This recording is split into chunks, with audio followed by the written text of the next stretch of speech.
Anne's birthday, I want to talk about why H.P. Lovecraft matters more than ever.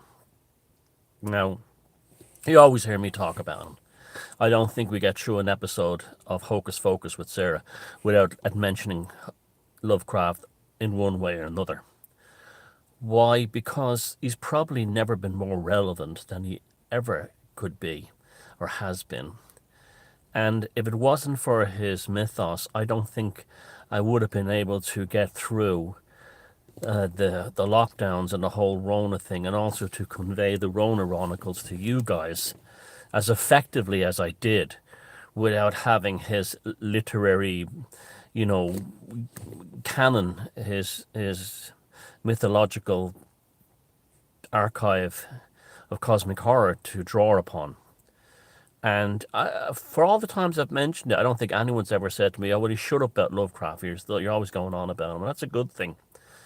Now, I think until the arrival of Clive Barker's Hellraiser mythos with the Cenobites, I don't think anyone effectively condemned the dysfunctionality of the human condition in terms of spiritual degradation and its real world, tangible material effects better than Lovecraft. As a pagan, I can't stress enough how his mythos and worldview fits beautifully within paganism, and hence why I didn't invent the term chaos paganism, but I think I'm the only one who really fleshed it out into a plausible, framework to deal with. For me personally, what you do is your own thing, is your own business. And another reason why Lovecraft is so powerful and meaningful is his legacy today has been taken over by people who have a genuine fear of it. I saw that in Necronomicon in Providence when I was there. The most obnoxious shitbags, sort of like high functioning NPCs, all woke, have taken control of his mythos because they know when it falls into the hands of people like us who can think for ourselves and don't need, cultural Marxism to guide us through life, that it gives us a very powerful spiritual and mythological canon in the modern age of which to work with. We're reminded of everywhere of the dysfunctionality inherent within modern humans, expressed through his writings. We are living on planet Innsmouth. We're living in an age of genetic hybrids who are repulsive and ugly looking and do not look like how normal human beings, should look. And they've turned the whole world into Devil's Reef. Ironically, when I went to Necronomicon, I never saw so many unattractive men in my life. I looked like a fucking male model there compared to what was generally in the crowd. And it was all those, soy wokies. And the actual event itself, while there was very good panels that I did enjoy with some very nice people there, and I did meet a few people, the whole thing has been co-opted by this kind of woke thing. And very American East Coast collegiate thing, and hasty pudding kind of types. And some of the panels were interesting. Some of them were truly appalling. I'll never forget they brought over two Muppets who from England who were both professors in some college in London, neither of whom obviously knew anything about Lovecraft, and paid them to stand on a panel. And when they did say something, the guy said, and I couldn't believe it, well, the reason why Lovecraft was a white nationalist was because of all the neoclassical architecture in Providence and Providence city centre. Like, that's the level of people they brought in. Another one claimed that the mythos would make more sense as better translations of the Bible came about. They had someone representing paganism, and it was a Wiccan witchy poo who could only talk about her favorite episodes of the X-Files. But she was a pagan because why? Well, she was dressed like Stevie Nicks, this kind of thing. And there was a lot. And there's some other great people there as well that were talking about films they made, and some very nice characters too. So I'm not going to put down everyone, but it was like tremendously disappointing because it was a reflection of the people who run it. East Coast, uh, East Coast, you know, upwardly social types, Democratic Party, that type, Trump derangement syndrome and buckets. And it was ironic because they've taken stewardship of what is actually the antidote to what they are. Basically they are Devil's Reef, big time. Now, the whole thing was to attack the concept that Lovecraft was anything more than a science fiction cosmic horror writer. And anyone who dared put the finger on the pulse of like this guy was like a magician, a literary magician, it was just instantly ridiculed. The whole thing is like if you go even you go to their forums, if anyone produces Simon's Necronomicon, you'll have like the forum leader or someone talking about how you need to be mentally ill to believe or even read that.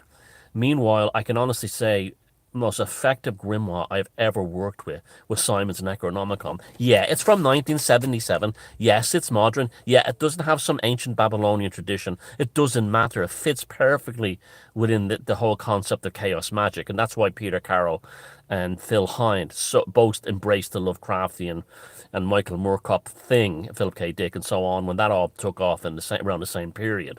It worked. I brought forward from the void, a nebulous entity of the void, and I could have probably went much further. It's because it doesn't have any kind of Abrahamic foundation that I think it's the most effective grimoire. Now, these people they they they claim to be they're just the guardians of his work, but yet they would be the kind of people that would be savaged within his stories. You know, like in the Call of Cthulhu, right? The both the protagonist, the narrator, knows that he's going to die because of his uncle and because of the Norwegian, sailor. That death was just around the corner, because the cult would catch up with him, and the cult seemed to be taking out people that had like do too much, and the rest of them all commit suicide or go insane. Lovecraft was far more canny and wise than many of than the people who have stewardship over his work. And everything about his existence was mythical. I mean, he wrote the first of his Cthulhu mythos, the first story, Dagon. The one about the island in the Pacific coming up to the surface, exposing, Relia, and that was written across Block Island Sound from where Aleister Crowley was doing his final rituals in America before he went back to England. They were literally 40 miles apart across a body of water, salt water, and Providence to Montauk. And that to me is not an accident. It's not an accident I stumbled upon his work. It's not an accident that when I was 14, I had my first real sort of chaos magic experience when my little transistor radio, while reading Lovecraft, bought over a radio station from Providence, Rhode Island, all across the way across the Atlantic. I didn't even know what a Buick was at the time. It was an advertisement.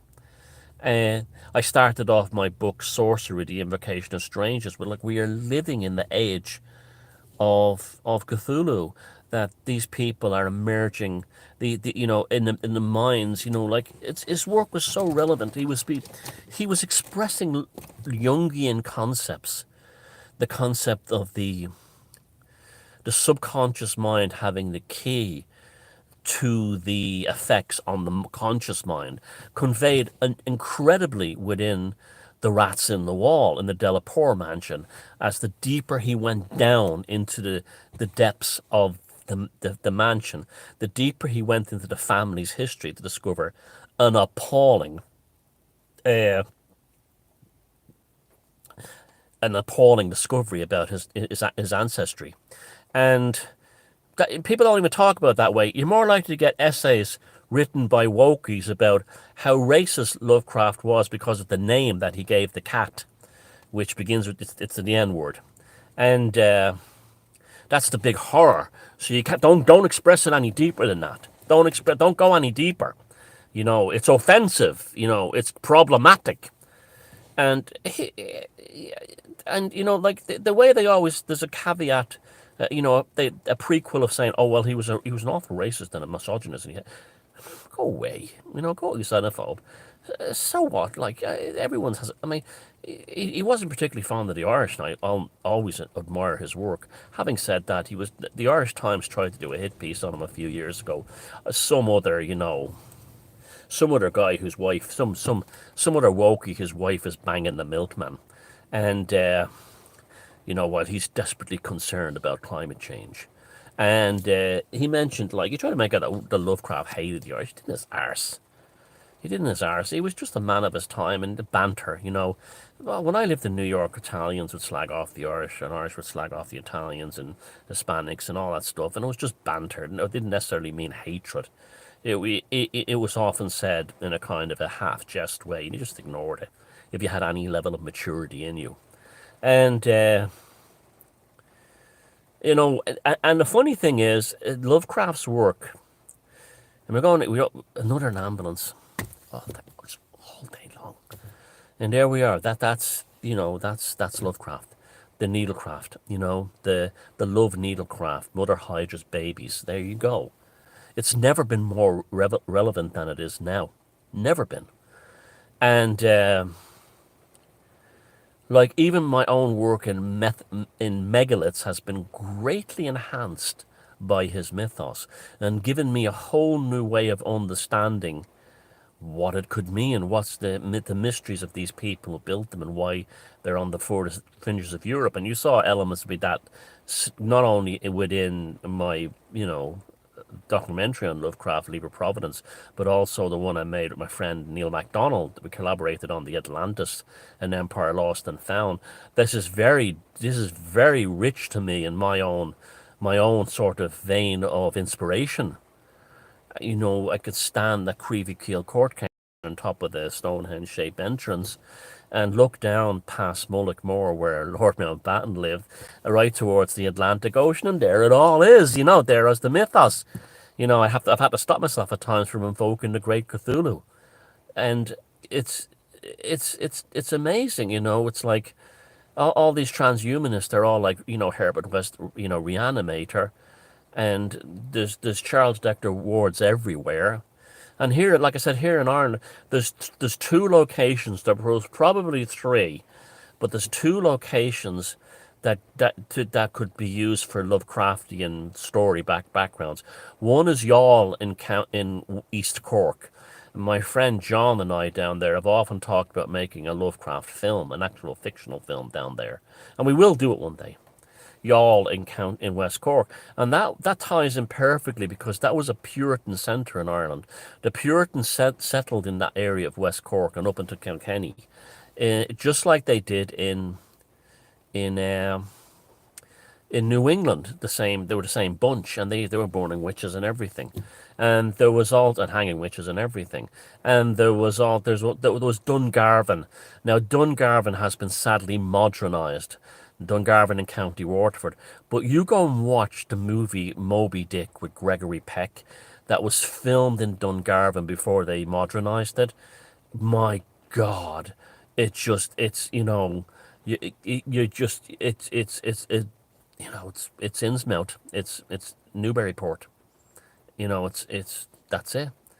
And again, that's in the same part of Ireland with the Puritans settled in.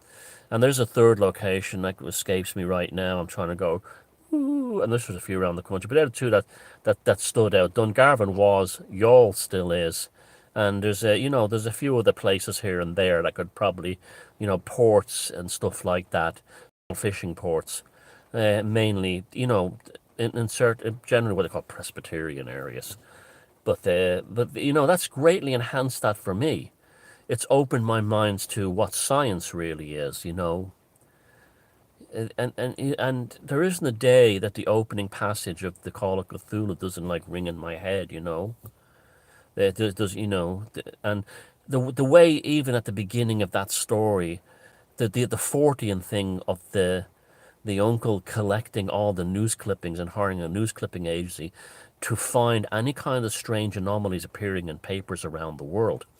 So, you know, he discovers that in this and all around the world, including the west of Ireland, sort of indigenous cultures are acting strange, are reporting bizarre dreams. Artists are creating strange art that they're, you know, this is, people don't, you know, people say, oh, he wasn't a very good writer. What the, are you on about? And he understood the collective unconscious like very few writers, especially for his time. And he excuse me, and he wasn't schooled. He wasn't schooled in Jungian psychology. You know, it happened at the same time. Happened at the same time. You know, even when he was dying. I mean, look, going to visit his grave in Swan Pine Cemetery, I was overcome by a great sense of sadness, like a real sense of sadness that overcame me. And you know, he had an interesting life, even though he didn't do much. And he had a great, if you read between the lines of the stories, he has tremendous sympathy for people, like Thomas Malone in The Horror Red Hook. And he definitely has a genuine sympathy for that man and what he's dealing with in life. And of course, all this sort of like the people who have the guardians that were the guardians of his work, they, you know, it's all about, you know, it begins with like, oh, but he was a racist, though. But no, it's like saying, you know, it's a kind of like the inverted version of I'm not a racist, but you go on to prove you are. Well, they do the same thing. I mean, if I don't, to me, the whole thing in Lovecraft and all it doesn't even interest me. It's just, you know, it's not of no interest to me. It's like something I don't even think about. It's the deeper dive. So they've actually taken stewardship, this kind of like Lovecraftian mafia, and they've taken. They would never have someone like me on the stage on one of the panels. They would never have me.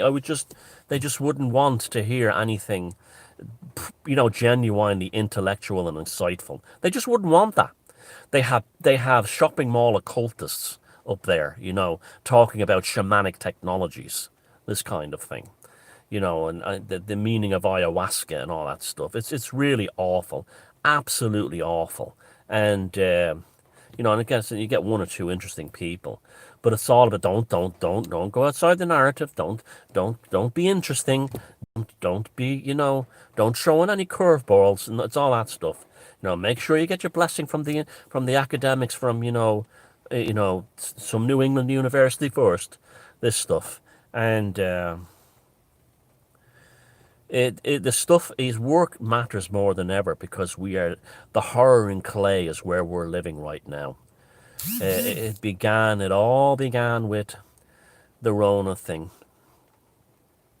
So, on his birthday, I will not apologize for my obsession with the man's work.